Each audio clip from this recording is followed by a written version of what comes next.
وہ چپ چاپ دور تک پھیلے صحن اور صحن کے آخر میں کھلے گیٹ کو دیکھتی رہی۔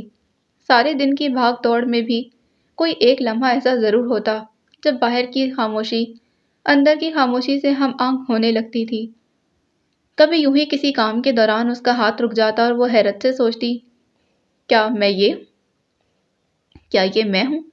میں تو سمجھتی تھی میں زندگی میں کوئی اچھا کام نہیں کر سکتی۔ میرا ساتھ کبھی بھی کسی کو سکون اور طمانینت کا باعث نہیں بن سکتا۔ اب ماں جی بھی دعائیں دیتے نہیں تھکتی اور شاہ میر کی آنکھوں میں تیرتا سکون شاہ نیل ہے کہ میرے بغیر ایک لقمہ نہیں توڑتا۔ کسان کی بیوی آدھی کسان ہوتی ہے، خواہ چودرائن ہی کیوں نہ ہو۔ رات جب تھکن سے چور بدن کے ساتھ بستر پر دراز ہوتی ہوں تو اندر کہیں طمانینت کا احساس جاگتا ہے۔ شاید کہیں نہ کہیں میرے گناہوں کا کفارہ ادا ہو رہا ہے۔ بے تحاشا خاموشی میں چکی کی کو بیلوں کے گلوں میں بندھی گھنٹیوں کی آواز نمایاں ہونے لگی۔ واپسی کا سفر شروع تھا۔ تھکے ماندے کسان اپنے گھروں کو لوٹ رہے تھے۔ ایمن نے اس وعدے کے ساتھ شاہ میر کا ہاتھ تھاما تھا کہ اب اسے گھر بسانا ہے۔ نانا نے بھی تو یہی کہا تھا۔ ایمی، بہت کم خوش نصیب ہوتے ہیں جنہیں تقدیر بار بار موقع فراہم کرے۔ اپنے اندر کی اچھائی کو باہر نکالو۔ اس نے کتنا اصرار کیا۔ شاہ میر نے بھی زور لگایا، نانا جان ہمارے ساتھ چلیں، ہمیں بھی تو خدمت کا موقع دیں۔ ارے واہ، میں کوئی بے غیرت ہوں جو اپنی نواسی کے سسرال جا کر رہوں؟ وہ چمک کر بولے، پھر ایمن کے سر پر ہاتھ رکھ کر چپکے سے کہا، میں جب تک زندہ ہوں تمہارے لیے میکے کا مان بن کر رہنا چاہتا ہوں۔ اور واقعی 6 ماہ قبل جب انہوں نے ہمیشہ کے لیے آنکھیں موندی تھی، ایمن کو لگا اس سے میکے کا مان چھن گیا ہے۔ وہ مکان جسے حاصل کرنے کے لیے طاہر محمود نے ایڑی چوٹی کا زور لگایا تھا، انہوں نے نسیمہ کے نام کر دیا تھا، جس نے آخری وقت تک انہیں کسی بیٹی کی طرح سنبھالا تھا۔ تو ہوتا یوں ہے کہ تقدیر ہماری زندگی کی تصویر میں بڑے بڑے خوبصورت رنگ بھرتی ہے، مگر ہم جیسے لوگ اپنی بے لگام خواہشوں اور آوارہ خوابوں کی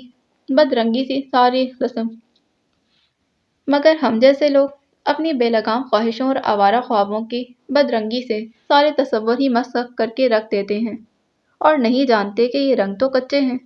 اصل اور پکا رنگ تو وہی ہے جو کاتب تقدیر نے ہمارے لیے ہماری زندگی کی تصویر میں بھر دیا ہے۔ مجھ جیسی لڑکیاں جب ماں باپ کا مان اور شوہر کی عزت قدموں تلے رونتی ہیں تو صرف اور صرف خسارہ کماتی ہیں، لیکن اس سارے خسارے کے باوجود میں بچ گئی۔ زمانے بھر میں رسوا ہوتے ہوتے عزت کی چادر پھر سے میرے سر پر تن گئی۔ یہ میری نیکی نہیں، اس شخص کی دعائیں ہیں جو مجھ سے خفا ہے پر پھر بھی دل کہتا ہے وہ جہاں بھی ہیں میرے لیے دعا کرتے ہیں۔ میری کوئی بیٹی نہیں، مگر شاہ نیل کی شکل میں ایک بھاری ذمہ داری میرے کندھوں پر آ گئی ہے۔ میں اسے طاہر محمود نہیں بناؤں گی، میں اسے بتاؤں گی کہ عورت کسی بھی شکل کسی بھی رشتے میں سامنے آئے محترم ہے۔ میں اسے اپنے زور بازو پر بھروسہ کرنے والا بناؤں گی کہ کبھی کبھی شارٹ کٹ کے دھوکے میں لمبی مسافت مقدر ہو جاتی ہے۔ اس نے گردن گھما کر موتیے کی لدی ہوئی جھاڑی پر منڈلاتی تتلیوں کو دیکھا تھا۔ ہلکی سی مسکراہٹ خوشبو کی طرح لبوں پر بکھر گئی تھی، مگر آنکھوں میں زبردستی دھند امڑ آئی تھی۔ اس نے آنکھیں مسلتے ہوئے سوچا، میرے آنگن سے زرد موسم رخصت ہو چکا، میں بہار کی سرگوشیاں سن رہی ہوں، مگر اس آنگن میں بہار تبھی چوبن پر آئے گی جب میرے ڈیڈی مجھے معاف کر دیں گے۔ جس دن ان کے قدم اس گھر میں پڑیں گے مجھے یقین ہو جائے گا زرد موسم کبھی لوٹ کر میری زندگی میں نہیں آئیں گے، انشاءاللہ۔ اس نے گھمبیر مدھم لہجے میں کہتے ہوئے اپنے بازو ایمن کے گرد پھیلا دیا تھا۔ ایمن چونک گئی۔ وہ کب اندر آیا ایمن کو احساس ہی نہ ہوا۔ آپ کب آئے؟ جس دن زرد موسم تمہاری زندگی سے رخصت ہوئے میں بہار بن کر آیا تھا۔ دونوں کی خوبصورت ہنسی بہار کی خوشبوؤں سے ہم آہنگ ہونے لگی تھی۔ The end. So this was the end of novel زرد موسم۔ امید کرتی ہوں یہ ناول آپ کو بہت بہت پسند آیا ہوگا۔ اگر آپ کو یہ ناول پسند آیا ہے تو پلیز میرے چینل کو سبسکرائب کریں، ویڈیو کو لائک کریں، بیل آئیکن کو پریس کرنا ہرگز نہ بھولیں، ساتھ ہی کمنٹ میں ضرور لکھ کر بتائیں۔ ملتے ہیں ایک نئے ناول کے ساتھ۔ اللہ حافظ۔